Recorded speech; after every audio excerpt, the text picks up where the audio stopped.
কিরে পায়ে 2 টাকার স্যান্ডেল, গায়ে কুচকানো শার্ট, তোর এই ভার্সিটিতে ঢুকার ভিসা কে দিল রে? তোরা এভাবে কেন বলতেছিস? আরে শুনি না, তুই থাকস কই? আমার বাসা ভাই পাশের বস্তিতে। তুই শালা এমন একটা চিজ যে কিনা আমাদের ভার্সিটির পরিবেশটাই নষ্ট করে ফেলছিস। তোর তো একটা জুতা কেনার সামর্থ্য নাই, আর তুই ভার্সিটির সেমিস্টার ফি কিভাবে দিস? হ্যাঁ শোন, ওনা তোদের মতো ড্যামেজ স্টুডেন্ট না যে সেমিস্টার ফি দিয়ে পড়তে হবে। তোরা কি রেজাল্ট জানিস? ও 100% ওয়েবার পেয়েছে। ইউনিভার্সিটিতে পড়তে কোনো টাকাই লাগে না, ওর মেধা দিয়ে চান্স পেয়েছে। রাইসুল, তুমি সামনে আগাও, আমি আসছি, কথা আছে। তুমি তো ম্যাথ অনেক ভালো পারো, একটু ম্যাথ শেখাতে পারবে? বাসায় এসে ম্যাথ শেখাবে, বুঝছো? দেখো তো এটা কেমন। তো ছেলেদের জুতা তোমার পায়ে মানাবে না, এই তোমার জন্য মেয়েদের তো প্রয়োজন, এইখান থেকে নাও। এটা আমি আমার জন্য নিচ্ছি না, তোমার জন্য। কি ব্যাপার মা, বাটার দাও খাই। চাইল শেষ, ডাইল শেষ, রামদুম কি? আমি নতুন একটা টিউশনই পাইছি, ওই টিউশনেতে আমি অনেক টাকা পাবো। আল্লাহর মধ্যে টিউশনে টাকা পাইলে আমাকে পুরো মাস চলে যাবো, টেনশনের কিছুই নেই। মা খাও। না মা, আমার খাওয়া লাগবে না তো, আমি তোমার কইছি না আমি একটা টিউশনই পাইছি, ওই জায়গায় গিয়ে আমি তো ইচ্ছা মতো খাইয়ে আইছি, কোনো সমস্যা নেই, আমার পেট পুরো ভরা। মা খাইতে কি কষ্ট হইতেছে? না না, কষ্ট হইব কেন? মইটা ভিজাই আমি। লাগবো না। আঙ্কেল আসসালামু আলাইকুম। অতসীর মা, হ্যাঁ, কি ব্যাপার বলো? এই ছেলেকে ও ও তো অতসীর বন্ধু। অতসীর বন্ধু মানে? এই বস্তিটার ছেলে অতসীর বন্ধু হয় কি করে? ভার্সিটির বন্ধু। ছেলেটা নাকি খুব ভালো ম্যাথ পারে, তাই অতসী বলছিল ওর কাছে ম্যাথ পড়বে। কিছু বললেই হয়ে যাবে? আমাকে কেউ জিজ্ঞেস করার প্রয়োজন মনে করলে না? দেশে টিচারের অভাব। ওরকম লোয়ার ক্লাস ছেলের কাছে ওকে ম্যাথ শিখতে হবে না, ওকে আজকে বিদায় করে দাও। তুই একটু শান্ত হও, আমি দেখছি। আসলে হয়েছে কি বাবা, অতসীর বাবা ওর জন্য একটা আগে থেকে টিচার ঠিক করে ফেলেছেন। আমি আর অতসী জানতাম না। উনি আবার কলেজের প্রফেসর, উনি কাল থেকে ওকে পড়াতে আসবে। এখন তুমি কাল থেকে তোমার না আসলেও চলবে। ঠিক আছে, কোনো সমস্যা নেই, আমি কালকে থেকে আর আসবো না। মামা, মানে প্রতিদিন দুপুর বেলায় 4 বিস্কুট খান, এটা দিয়ে কি আপনি পেট ভরে? মানে সারাদিন থাকতে পারেন তো? তোর মনে কি লেখা, কোনো সমস্যা নেই, এটা অভ্যাস হয়ে গেছে। আপনার ঘর তো কাছে, আপনি তো চাইলে ঘরে যেও খেতে পারেন। কার ঘর? মানুষের ঘর বাড়ি এমন হওয়া লাগে যে ঘরে গেলে শান্তি পাওয়া যায়, আর ভার্সিটি এমন হওয়া লাগে যে ভার্সিটিতে গেলে পড়াশোনা করে আনন্দ পাওয়া যায়। আমার কপালে কোনো কিছুই নাই। মামা এলাম, আপনি এই কেকটা খান। না না, দরকার নাই, আমার বিস্কুট হইব, আমার কাছে টাকা পয়সা নাই। আর টাকা লাগবে না, আপনি মনে করেন এই কেকটা আমি আপনাকে খাওয়াইছি, নেন খান। চাকাচ্ছ, বসো। হ্যাঁ। আচ্ছা যাই হোক, শোনো, আমি যেহেতু তোমার কাছে খুব ভালো ম্যাথ বুঝি, তা আমি তোমার কাছে শিখবো। কালকে থেকে আমি তোমার বাসায় গিয়ে শিখবো। কি শেখাবা? আচ্ছা ঠিক আছে। বাবা, আমাকে একটু চা দেন। ঠিক আছে, দিচ্ছি। থাকতে পারবা, ভাড়া দিবা না, এইরকম ভাড়াটি আমার দরকার নাই। একটি বুঝকাবেন যা চলে যাবা।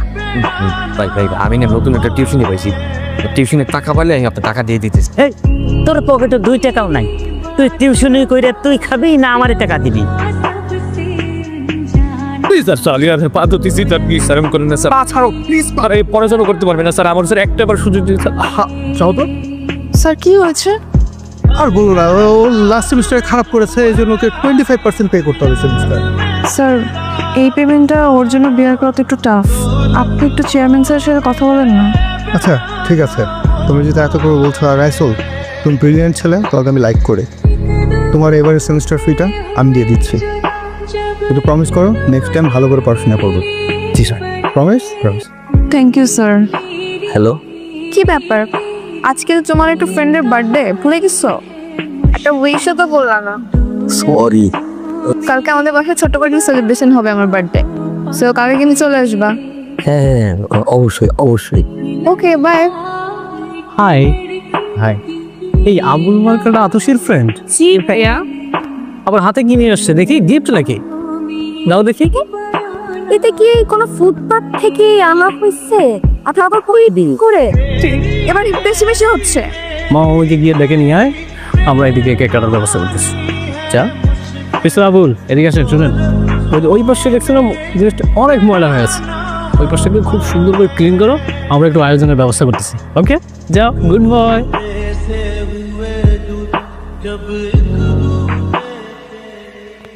চল কেক কাটি। তুমি ওইসব পরিষ্কার করছো কেন? শখ হয়েছে পরিষ্কার করতে, একটু করুক না, সমস্যা কি?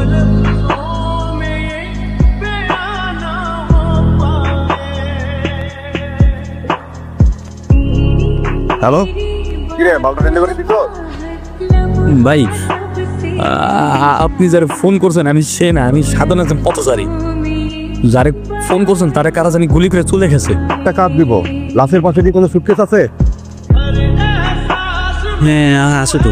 শোন ভাই, তোরে আমি একটা কাজ দিতেছি, তুই লাশের পাশে যে সুটকেসটা আছে এটা গাবতলির বসির পাছারে যা দিয়ে আসবি।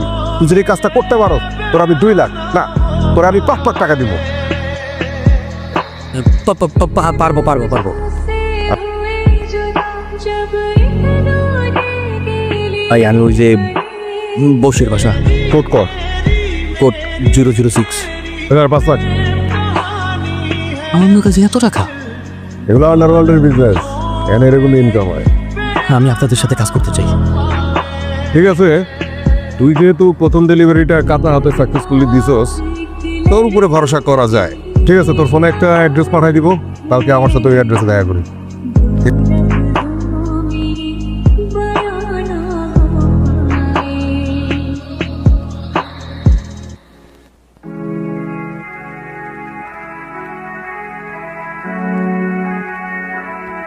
মানে কিভাবে কি সম্ভব?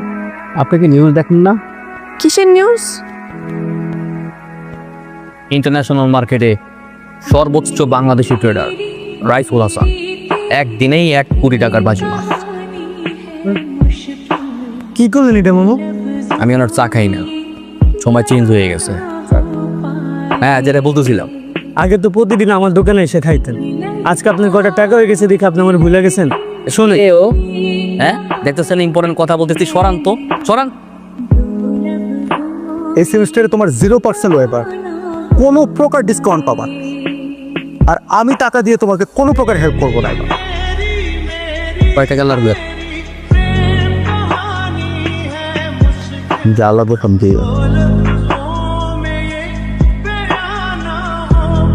Just minute, excuse me. আরে তুমি কি অবস্থা তোমার? এত পরিবর্তন। গাড়ি কি আপনার? না, গাড়িটা তো আমার না। তো এই যে পার্কিং করা ছিল তাই বসে আছি। কেন, কোনো সমস্যা? সমস্যা তো অবশ্যই আছে, কারণ গাড়িটা আমার, তোর বাপের না। সো নাম গাড়ি থেকে ন্যাকড়াটা বের করো, কারণ ও বসাতে আমার গাড়িটা নোং হয়ে গেছে। সো ওকে দিয়ে গাড়ি পৌঁছাতে।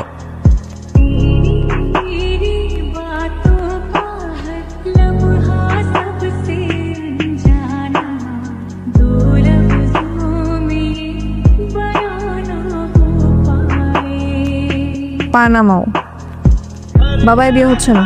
আমি যে রাইসুলকে চিনতাম, যাকে আমি ভালোবেসেছিলাম, সেই রাইসুল তুমি না। কিন্তু তোমার পরিবার, তোমার ফ্যামিলি এই রেসিপিকে পছন্দ করে, ওই রেসিপিকে না। বিয়েটা আমি করব, আমার ফ্যামিলি না। কালকে আমার সাথে একটু দেখা করতে পারবা? ঠিক আছে। ব্যাপার সে আগের বস্তি, স্যান্ডেল, শার্ট, প্যান্ট, মানে কি? তুমি ঠিকই বলছিলাম, হুট করে এতগুলা টাকা পাওয়ার পরে আমি অমানুষ হয়ে গেছিলাম।